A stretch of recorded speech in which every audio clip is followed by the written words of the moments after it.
The Chinese Communist Party's old friend, Nicolas Maduro, has suddenly fallen. Early on January 3, 2026, explosions were heard in Caracas, Venezuela. There were also reports of low-flying aircraft and power outages in some parts of the city, including military facilities. A video shows two smoke columns rising in the night sky, illuminated by city lights, with one of the smoke columns revealing an orange glow at the bottom. Shortly after, a brief flash of light appears at another location, followed by a deep explosion sound. Local Venezuelan media reported explosions heard in areas north of the capital, such as La Guaira and the coastal city of Iguerote. U.S. Special Forces later landed in Caracas. On January 3rd, U.S. President Trump posted on Truth Social, stating that Venezuelan President Nicolas Maduro and his wife had been arrested and escorted out of the country. On January 3rd, Venezuelan people took to the streets to celebrate the arrest of President Maduro. U.S. Attorney General Pam Bondi confirmed that President Maduro and his wife had been charged in the Southern District of New York federal court. A senior military analyst stated that President Trump's swift action in capturing the Maduro couple and dismantling their regime prevented U.S. forces from being bogged down in a prolonged ground war. This also serves as a significant deterrent to the Chinese Communist Party and other authoritarian regimes. Interestingly, CCP General Secretary Special Envoy Chiu Xiaoqi had just visited Venezuela on January 2nd, meeting with President Maduro at the Miraflores Palace in Caracas. Both sides reaffirmed the strategic partnership between China and Venezuela, emphasizing solidarity in the face of external pressures. Commentator Tang Baiqiao stated that Xi Jinping's special envoy had just arrived in Venezuela to meet with Maduro, and President Trump immediately ordered a military strike on Venezuela. Commentator Zhao Ming shared a video, saying this event was like a Hollywood blockbuster. The U.S. military launched an airstrike on Venezuela's capital, with a large special operations team consisting of Chinook heavy transport helicopters, Black Hawk helicopters, and Apache attack helicopters, flying directly into the Venezuelan capital to hunt down President Maduro. President Trump aims to hit two enemies in one shot, targeting both Iran and Venezuela. Recently, the U.S. has increased pressure on Venezuela, including military actions and new sanctions targeting individuals linked to Maduro, all aimed at fighting the regime's involvement in international drug trafficking and corruption. During the New Year's Eve ceremony, a group of shamans in Peru predicted major events for the upcoming year, including the downfall of President Maduro. One of the shamans, Ana Maria Simeon, said, "We ask for Maduro to step down and retire, and hope that U.S. President Trump will push him out. We foresee this happening next year." Maduro has been a close friend of the Chinese Communist Party. Venezuela officially joined the CCP-led Belt and Road Initiative in 2018, becoming one of at least 10 Latin American countries to join that year. Since then, Venezuela has become one of the largest regional recipients of Chinese investments under the BRI, especially in the oil sector. It currently owes more than $60 billion to Chinese state-owned enterprises. Venezuela has also applied to join the CCP-led BRICS organization, but has not yet been approved due to Brazil's opposition. In the military field, since 1999, Venezuela's special forces have conducted joint training with the Chinese military across various areas.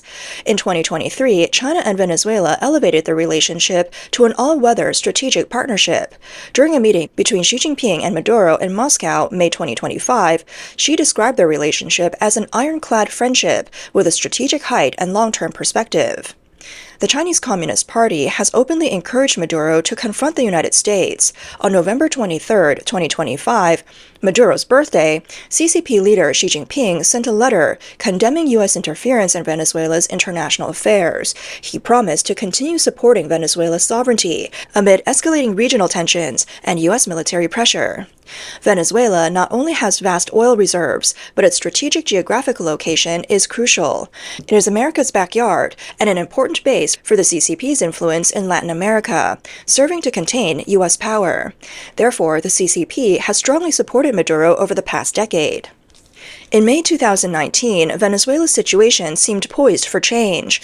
Opposition leader Juan Guaido, recognized by over 50 countries, claimed that some military officers had defected and called for protests to overthrow Maduro's regime. However, the outcome was contrary to expectations, as the defecting officers changed their stance at the last moment. Some media outlets speculated that the CCP may have pressured the defecting generals, which reversed the situation. With the support of China and Russia, the Maduro government, despite losing popular support, survived for another 6 years. Now, with Maduro's sudden downfall, if Venezuela shifts towards the U.S., the CCP's investments and influence in Latin America will be lost. Su Ziyun, director of the Strategic and Resources Institute at Taiwan's National Defense and Security Research, says that the U.S. aims to expel CCP influence from South America. This is in line with Trump's Monroe Doctrine, stated in his national security strategy. It declares that the Americas are for the Americas, and foreign powers should not interfere in American affairs. Meanwhile, in the Middle East, another one of the CCP's old friends is facing a crisis once again. In Isfahan, Iran, citizens took to the streets, chanting, "The butcher Ali Khamenei's regime will fall." Since protests erupted in Tehran on December 28, 2025, the situation has rapidly escalated into violent clashes.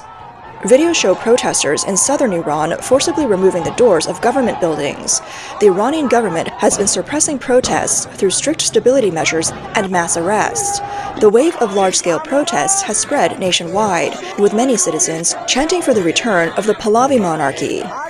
The protests, sparked by dramatic currency collapse and soaring inflation, have already led to multiple deaths and dozens of injuries.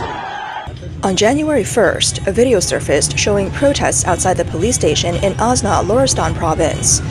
Police cars were overturned, fires were set in several locations, and gunfire could be heard intermittently. Protesters shouted, "Shameless, shameless," condemning the Khamenei regime. Some also chanted, "This is the last battle. Pahlavi will return." The slogan references the overthrow of Iran's last monarch, Shah Reza Pahlavi. He was overthrown during the 1979 Islamic Revolution led by Khomeini. Following the revolution, the Pahlavi family was exiled, and the Islamic regime took power. Iranian exiled Crown Prince Reza Pahlavi recently issued an open letter to the Iranian people, calling for mass mobilization to seize Tehran and major city streets, reclaim the country, and rebuild Iran. On January 2nd, Trump wrote on Truth Social, "If Iran shoots and violently kills peaceful protesters, which is their custom, the United States of America will come to the rescue. We are locked and loaded and ready to go." U.S. academic scholar Fang Wei drew parallels to President Reagan's 1983 Evil Empire speech, in which he labeled the Soviet Union as an evil empire and a focus of evil in the modern world. Reagan's speech encouraged resistance against tyranny and inspired Eastern European dissidents. Fang stated that, in terms of fighting dictatorship, Trump is similar to Reagan, but he is more decisive and direct. A video shows an Iranian man in black, unarmed, sitting alone in the middle of an empty street, blocking police on motorcycles from advancing. The Iranian people's struggle has gained international support, with Chinese netizens expressing empathy and commenting that Iran has seen similar touching scenes to the tank man from the Tiananmen Square protests of 1989. Another brave Iranian youth was filmed standing in front of military vehicles, blocking their path. It's worth noting that both protesters and Iranian security forces have suffered casualties. Chinese state media, citing Iranian media, refer to the protesters as rioters, which triggered backlash from Chinese netizens. Many netizens expressed that Iranian protesters should not be called rioters, but rather the people's heroes. Some netizens believe that with Iran undergoing a change, Khamenei has three options: flee, get arrested, or be killed. They argue that no dictator can escape the fate of being held accountable. It is just a matter of time, and this is an iron law of history. In recent years, the CCP has often supported dictators, terrorist organization leaders, or authoritarian-leaning leaders who are strongly opposed by the U.S., hoping they can fight the U.S. in different regions, distract U.S. attention, and support the CCP's global strategy. However, people have noticed a pattern. Those labeled as old friends by the CCP almost all eventually fall, starting with Saddam Hussein in Iraq, Muammar Gaddafi in Libya, Bashar al-Assad in Syria, and Sheikh Hasina in Bangladesh. Now it's the turn of Khamenei in Iran and Maduro in Venezuela. The most important old friend of the CCP in the Middle East is Iran's supreme leader. Khamenei has been the spiritual leader of Iran since 1989, making him one of the few remaining dictators in the world today. In 2021, China and Iran signed a 25-year comprehensive cooperation agreement, with China committing to invest $400 billion. 90% of Iran's oil exports go to China. The CCP also supports Iran's nuclear program covertly through technology, talent, and equipment. Behind the progress of Iran's nuclear program is the support China has provided over many years, starting in the early 1980s to 1997, when the CCP helped Iran develop its nuclear program and establish the Isfahan Nuclear Research Center. Iran is considered by the U.S. and many of its allies as one of the most important sources of terrorism in the Middle East. Iran has directly or through its proxies in Lebanon, Syria, Iraq, Yemen, and Gaza instigated many terror attacks in the region. The CCP turns a blind eye to Iran's terrorism. In January 2016, Xi Jinping made his first official visit to Iran, establishing a comprehensive strategic partnership. In 2021, Iran and China signed a 25-year comprehensive cooperation agreement. According to the agreement, China plans to invest $400 billion in Iran. The two countries have significant military cooperation. Now, the Khamenei regime in Iran is facing the threat of collapse for the second time within a year. On June 13, 2025, Israel launched a preemptive airstrike on Iran, destroying Iran's air defense system and leaving its airspace completely vulnerable. Nuclear facilities, military intelligence agencies, missile bases, large oil depots, and even the national television station were bombed into ruins. At that time, Khamenei was hiding in an underground bunker in Tehran, and his core team was nearly decapitated. Khamenei's 36-year dictatorship is now on the verge of collapse. This old friend of the CCP may soon become the next dictator to fall. Additionally, in 2025, Nepal's pro-China prime minister was also ousted by the people. In September 2025, Nepal saw a protest led by Gen Z, leading to the downfall of the Nepali communist regime. Protesters climbed the Communist Party headquarters flagpole and tore down the party flag. The pro-China Prime Minister, KP Sharma Oli, resigned in the face of the people's fury and widespread protests. Nepal's Communist Party went from declaring social media censorship to the collapse of the regime within just 1 week. Former Prime Minister Ali was a longtime ally of the CCP and promoted Belt and Road cooperation.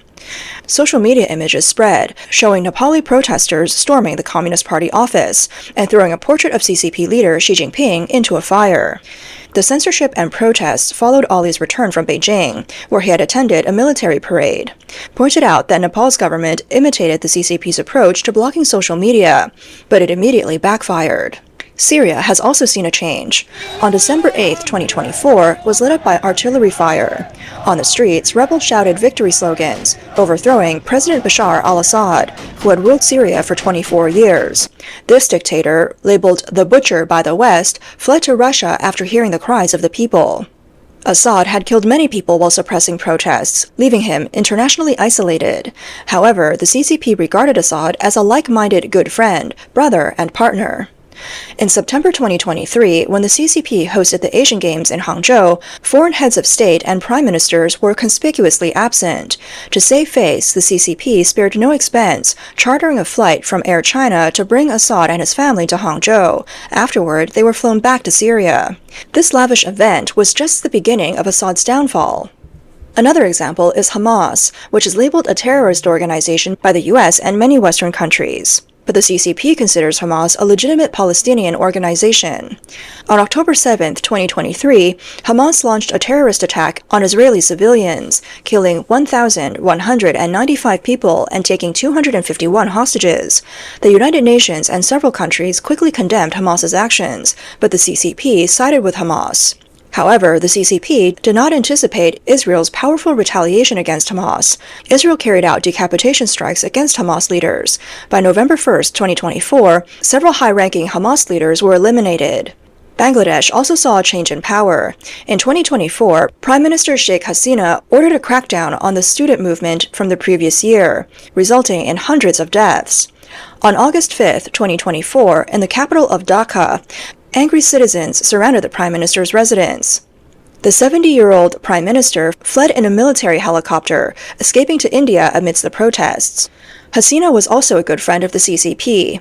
Back in 2016, Xi Jinping visited Bangladesh and finalized the Bangladesh-China India-Myanmar Economic Corridor, an important part of the Belt and Road Initiative in South Asia. The CCP provided over $24 billion in loans to Bangladesh, the largest foreign credit in the country's history. By 2022, China had become Bangladesh's largest source of foreign investment, accounting for 65% of total foreign investment. On July 10, 2024, 2004, Hasina visited Beijing, and the CCP announced the elevation of China-Bangladesh relations to a comprehensive, strategic, cooperative partnership. But all of this became fleeting. Just 26 days after Hasina's visit to China, her regime collapsed. Chinese expert Yurshan says, "Why are the CCP's old friends falling one after another? As the old saying goes, birds of a feather flock together." In its competition with the US for global hegemony, the CCP has allied with dictators and terrorist organizations, hoping they can help constrain the US in the Middle East, South Asia, and Africa, and support China's global ambitions. These dictators and terrorist groups are eager to have a powerful backer like the CCP, as the CCP overtly and covertly provides them with support and even advocates for them in organizations like the UN. However, history proves that despotism and dictatorship are paths destined to fall. Let's review some notable past old friends of the CCP who met their downfall. On October 20th, 2011, Libyan dictator Muammar Gaddafi was killed by soldiers of the National Transitional Council. During Gaddafi's rule, the CCP had close relations with him, both economically and militarily. Iraq's Saddam Hussein was an earlier example of a CCP-backed dictator. Saddam was executed on December 30th, 2006, and many discussions online lamented the tragic end of such dictators. However, the official CCP stance was not to comment on Iraq's internal affairs. Now, Saddam has fallen, Gaddafi is dead, Assad fled, Hasina ran, Maduro was captured, and Khamenei's end is near. The tragedies of these old friends are not only their personal fate, but also a wake-up call for the CCP.